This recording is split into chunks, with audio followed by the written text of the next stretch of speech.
Assalamualaikum warahmatullahi wabarakatuh. Selamat datang di video pembelajaran IPA untuk SMP dan MTS kelas 8.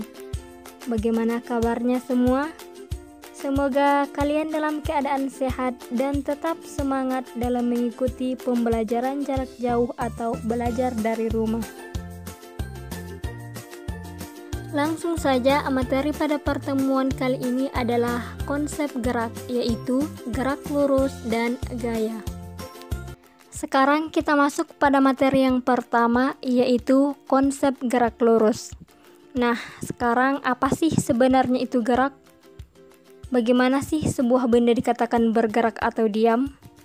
Sekarang mari kita lihat. Jadi, gerak adalah perubahan kedudukan suatu benda dalam waktu tertentu. Suatu benda dikatakan bergerak jika mengalami perubahan kedudukan dari titik acuannya. Mungkin kalian pernah mengamati sebuah buku yang diam di atas meja yang diam pula. Bagaimana kita dapat mengetahui bahwa buku dan meja tersebut dalam keadaan diam?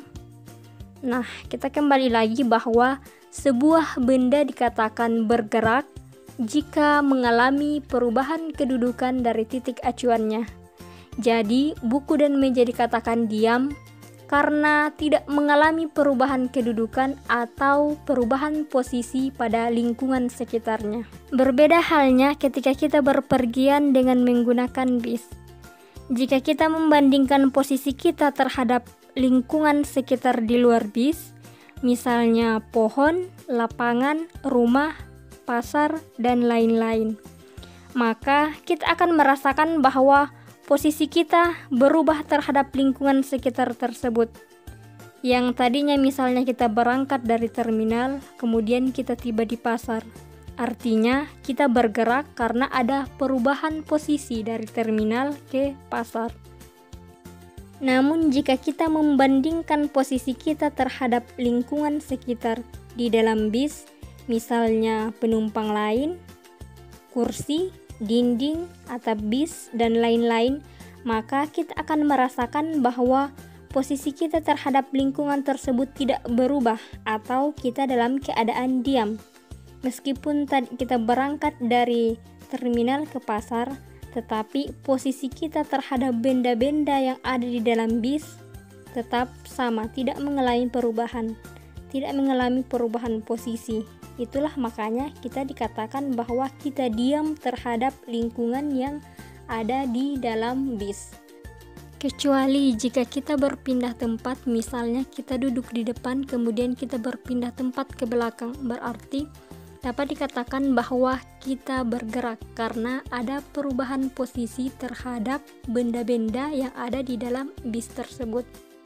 Jadi, pada saat kita berada di dalam bis yang sedang melaju, kita bisa dikatakan bergerak dan bisa juga dikatakan diam. Bergerak apabila titik acuannya adalah lingkungan sekitar luar bis, sedangkan diam ketika titik acuannya adalah lingkungan sekitar dalam bis. Dalam bergerak ada jarak yang ditempuh dan perpindahan yang dialami.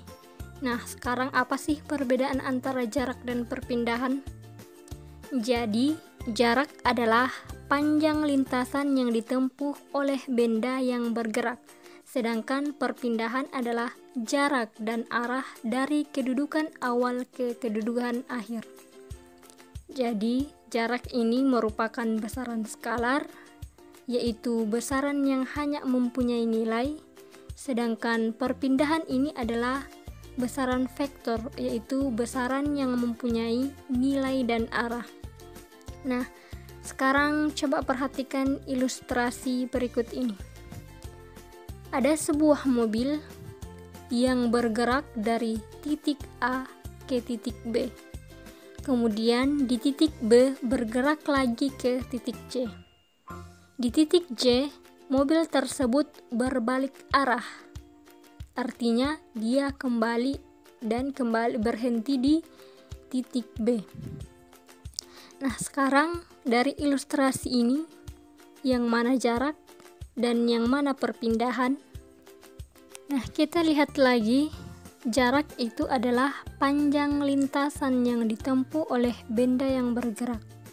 Jadi, jarak yang ditempuh oleh mobil yaitu jarak dari A ke B ditambah dengan jarak dari B ke C ditambah lagi dengan jarak C ke B. Sedangkan perpindahan itu adalah jarak dan arah dari kedudukan awal ke kedudukan akhir. Jadi kedudukan awalnya berada di A dan kedudukan akhirnya berada di B. Sehingga perpindahan mobil dapat dicari dengan jarak A ke B ditambah jarak B ke C dikurangi dengan jarak C ke B. Sekarang kita masuk di contoh soal. Coba perhatikan soalnya. Seorang anak berjalan lurus 2 meter ke barat, kemudian berbelok ke selatan sejauh 6 meter, dan berbelok lagi ke timur sejauh 10 meter. Tentukan jarak dan perpindahan anak tersebut. Nah, untuk memudahkan kita membuat lintasannya, maka kita tidak boleh melupakan yang namanya arah mata angin. Sekarang mari kita lihat lintasannya. Pertama, berjalan lurus 2 meter ke barat, kemudian berbelok ke selatan sejauh 6 meter, dan berbelok lagi ke timur sejauh 10 meter. Pertama, kita cari dulu berapa jaraknya. Jadi jaraknya adalah 2 meter tambah 6 meter tambah 10 meter. Sehingga hasilnya adalah 18 meter. Sekarang kita cari berapa perpindahannya. Jadi perpindahan tadi adalah jarak dari titik awal ke titik akhir. Titik awalnya ada di sini, kemudian titik akhirnya ada di sini. Sehingga kita langsung saja tarik garis dari titik awal ke titik akhir. Kemudian kita tarik garis lagi dari atas ke bawah, sehingga akan membentuk segitiga siku-siku. Jadi, perpindahan anak tersebut adalah sisi miring dari segitiga siku-siku ini. Nah, kalian tidak boleh lupa rumus untuk mencari sisi miring dari segitiga siku-siku, yaitu menggunakan rumus Pythagoras, yaitu C sama dengan akar dari A kuadrat tambah B kuadrat. Nah, sekarang A-nya ini adalah 6 meter karena yang di sini sama dengan yang di sini. Nah, sedangkan B-nya kita ambil adalah 8. Kenapa 8? Coba kita perhatikan, jarak dari sini ke sini adalah 10 meter. Nah, sedangkan pada segitiga ini yang kita ambil hanya dari titik ini ke sini. Nah, sehingga tinggal dikurangi jarak ini keseluruhan dikurangi dengan 2 meter.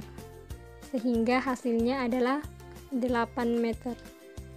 Jadi, diselesaikan seperti biasa sehingga hasilnya adalah 36 tambah 64.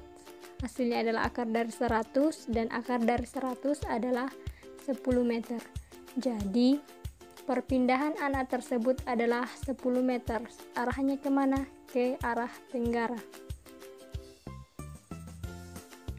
Sekarang kita masuk pada kelajuan. Jadi kelajuan itu adalah perubahan jarak terhadap waktu.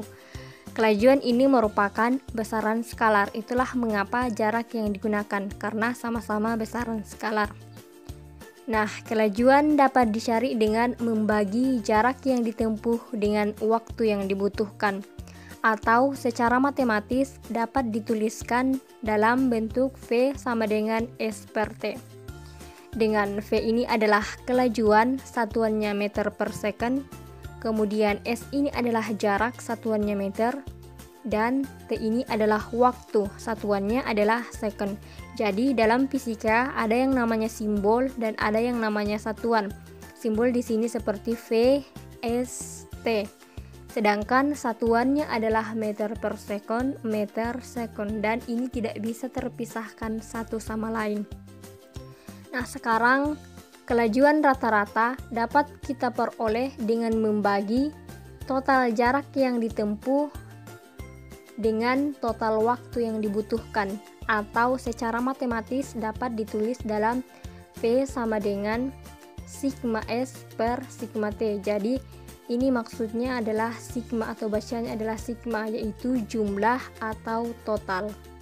Sekarang kita masuk di kecepatan. Jadi kecepatan ini merupakan perubahan perpindahan terhadap waktu. Kecepatan ini merupakan besaran vektor, yaitu besar yang memiliki nilai dan arah.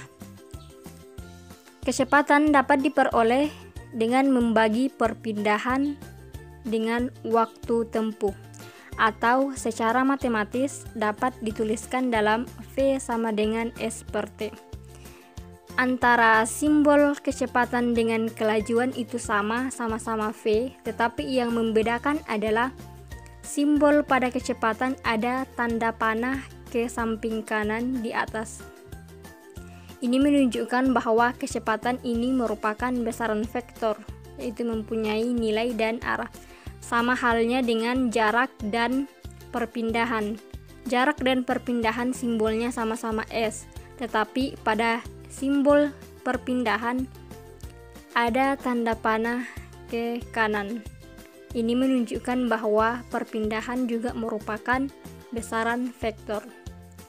Nah, sedangkan kecepatan rata-rata dapat diperoleh dari total perpindahan dibagi dengan total waktu yang ditempuh, atau secara matematis dapat dituliskan dalam V sama dengan sigma S per sigma T.